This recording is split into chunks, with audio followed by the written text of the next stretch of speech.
श्री राम समर्थ. समर्थाने एक सुंदर असा बोध आपल्यासाठी प्राप्त करून दिलेला आहे. कष्टाचे जीवन. एका गावामध्ये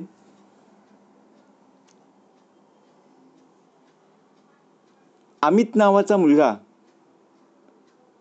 प्रत्यक्षपणे प्रामाणिक आणि स्वभावाने मनमिळावू होता. तो उदारपणासाठी खूप प्रसिद्ध होता. मोकळ्या हाताने तो दान सुद्धा करत असे. त्याच्या दरवाजातून कोणीही रिकामं जातच नसायचं. जो कोणी गरजू, जो कोणी मागायला येत असे त्याला आपली मौल्यवान वस्तू देण्यास सुद्धा मागे हटत नसे. परंतु लोक त्याच्याकडे बिनधास्तपणे येत असत. ते जे काही मागत तो अमित त्यांना देत असे. एकदा अमितने मनात विचार केला, आपण मोठी दावत आयोजित करावी, म्हणजे ज्यात सर्वच स्तरातील व्यक्तींना येण्याची मुभा असेल. यासाठी अमितने खुले निमंत्रण दिले. दावतच्या दिवशी लोकांचं येणं जाणं सुरू झालं. अमितने प्रत्येकाचे स्नेहपूर्वक स्वागत सुद्धा केले. जेवल्यावर लोक त्यांना आशीर्वाद देत होते. आणि काही वेळानंतर अमितने विचार केला की दावतीचे ठिकाण दूर राहणाऱ्याला लोकांसाठी अडचणींचं ठरत आहे. त्यांना सवारीतून घेऊन यावे आणि आपल्या काही साथीदारांना घेऊन तो दूर राहणाऱ्या लोकांना भेटण्यास गेला. वाटेत त्याला एक लाकूड तोड्या दिसला. त्याच्या चेहऱ्यावर थकावट स्पष्टपणे दिसत होती. अमित म्हणाला, मित्रा, जेव्हा अमितने दावतचे खुले आमंत्रण त्यांना दिले तेव्हा तू इतकी मेहनत कशासाठी करत आहेस? हे काम सोड आणि माझ्या दावतमध्ये सामील हो. आरामात जेवण कर. हे ऐकून लाकूड तोड्याने उत्तर दिले, जे आपली भाकरी कष्टाने कमवितात त्यांना अमितच्या जेवणाची गरज नाही.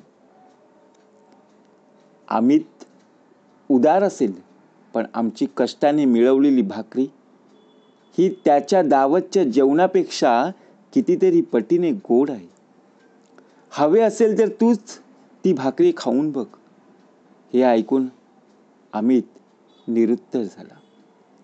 म्हणजे आपल्याच कष्टाने जे लोक आपले जीवन जगत असतात त्यांच्या गरिबीची किंमत ही सुद्धा श्रीमंताच्या धनापेक्षा कित्येक पटीने जास्त असते. बघा, एका गावात अमित होता की नाही, परंतु तो उदारपणासाठी प्रसिद्ध होता. आपल्या वाटेला जर असं असतं तर आपण दिलं असतं का हो?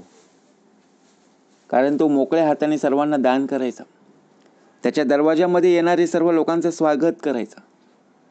काय हवं काय नको हक्काने मागून येणारी लोक सुद्धा होती. कारण लोक त्याच्याकडे बिनधास्तपणे येत होती. जे जे काही मागत असत ते नक्कीच अमित त्यांना देऊन टाकत. परंतु अमितने सुद्धा विचार केला ना, की आपल्याच गावातील लोकांना देण्यापेक्षा इतर लोकांना सुद्धा आपण निमंत्रण देऊ. त्यावेळी अनेक भागातील लोक त्याच्याकडे आले. परंतु त्यांना सुद्धा वाटू लागलं की लांब लांबून लोक आपल्याकडे आलेली आहेत, त्यांना त्रास होत असेल म्हणून तो आपल्या मित्रासोबत गाडीने रवाना झाला आणि मध्येच त्याला लाकूड तोड्या भेटला.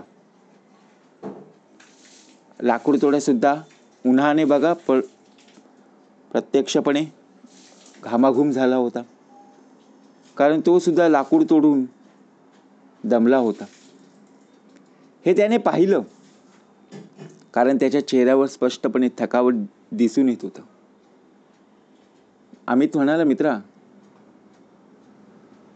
हे सर्व तू काम सोड, कारण आम्ही तुम्हाला आमंत्रण देतोय आणि माझ्या दावतमध्ये सामील हो. आरामात जेवण कर. हे ऐकून लाकूड तोड्याने सुद्धा उत्तर दिले, जे आपली भाकरी कष्टाने कमवितात त्यांना अमितच्या जेवणाची गरज नाहीये.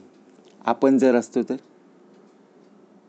आपण आपल्या हातातलं सर्व काम सोडून तिकडे गेलो असतो, कारण आपल्याला कष्टाची चव आपल्याला कळत नाही, परंतु आपण आयशा आरामात खातो. बरोबर की नाही? कष्ट केल्याने काय मिळतं? समर्थांनी उत्तमाचा भाग दिलाय, आधी कष्ट मग फळ. कष्टाची भाकरी अर्धी का होईना, परंतु आपल्यासाठी खूप चविष्ट असते. हे त्यांना नाही कळणार ज्यांना आयतं मिळालेलं आहे ना,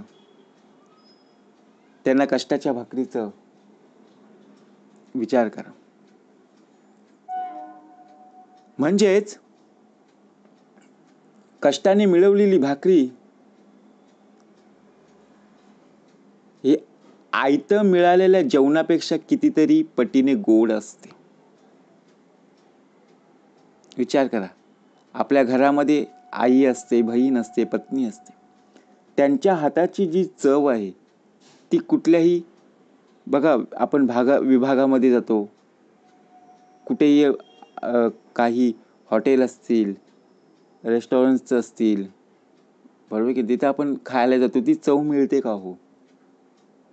विचार करा. समर्थ म्हणाले, कुणाच्या अंतरी लागेल धक्का, ऐसी वर्तणूक करू नका, कुणालाही बोलू नका. ती चविष्ट आहे, कारण आईचं प्रेम, आई वडिलांचे कष्ट, सर्वात महत्वाचं म्हणजे त्या मेहनतीला सलाम आहे ना.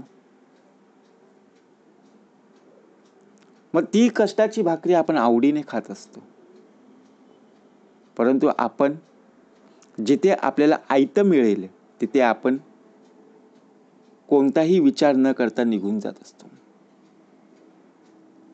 पण त्या लाकूड तोड्यांनी सुद्धा स्पष्टपणे उत्तर दिलं. आपण जर असतो तर आपण सरळपणे उत्तर दिलं असतं, मी हे काम ठेवतो, मी तुमच्या सोबत येतो. विचार करा, तुम्ही नसाल पण हा देह बोलला असता. परंतु लाकूड तोड्यांनी स्पष्टपणे काय उत्तर दिलं असेल? हवे असेल तर तूच ती भाकरी खाऊन बघ, कारण जे आपली भाकरी कष्टाने कमवतात त्यांना दुसऱ्या जेवणाची गरज नाहीये. कारण आपल्या कष्टाने, आपल्या मेहनतीने जे लोक आपले जीवन जगत असतात त्यांच्या गरिबीची किंमत ही सुद्धा श्रीमंताच्या धनापेक्षा कित्येक पटीने जास्त असते. श्रीमंत कोण, गरीब कोण, कारण कष्ट सर्वांनाच करावे लागतात. श्रीमंत कोणीही बनून आलेला नाहीये, कोणीही गरीब बनून आलेला नाहीये, तर प्रत्यक्षात ज्याच्या त्याचा कर्माचा भाग आहे. त्याच्या नशिबात काय लिहून ठेवलेलं आहे हे कर्मावर अवलंबून आहे. म्हणून समर्थ म्हणाले, आधी कर्माचा प्रसंग, कर्म केले पाहिजे सांग, कदाचित पडले व्यंग, तरी प्रत्यवाय घडे. म्हणून चांगले कर्म, चांगले कष्ट केले तर आपले जीवन उत्तमच प्राप्त होणार आहे. म्हणून कष्टाचं जीवन, कष्टाची भाकरी किती गोड असते हे प्रत्येक कष्ट करणाऱ्याला, प्रत्येक मेहनत करणाऱ्याला माहीत असतं. आयतं मिळालेल्याला अजिबात काडीचीही किंमत कळणार नाही, परंतु तो दुसऱ्यांवर विसंबलेला आहे. कारण स्वतःहून कष्ट करत नाहीये,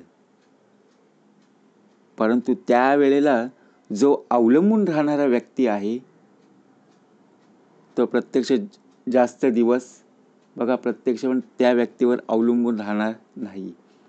कारण समर्थ म्हणाले, जो दुसऱ्यांवर विसंबला त्याचा कार्यभाग बुडाला, जो स्वयेची कष्ट ते गेला तोची भला. म्हणून जीवन जगण्यासाठी कष्ट, मेहनतीची गरज आहे आणि कष्ट केले तर नक्कीच फळ उत्तमाचं प्राप्त झाल्याशिवाय राहणार नाही.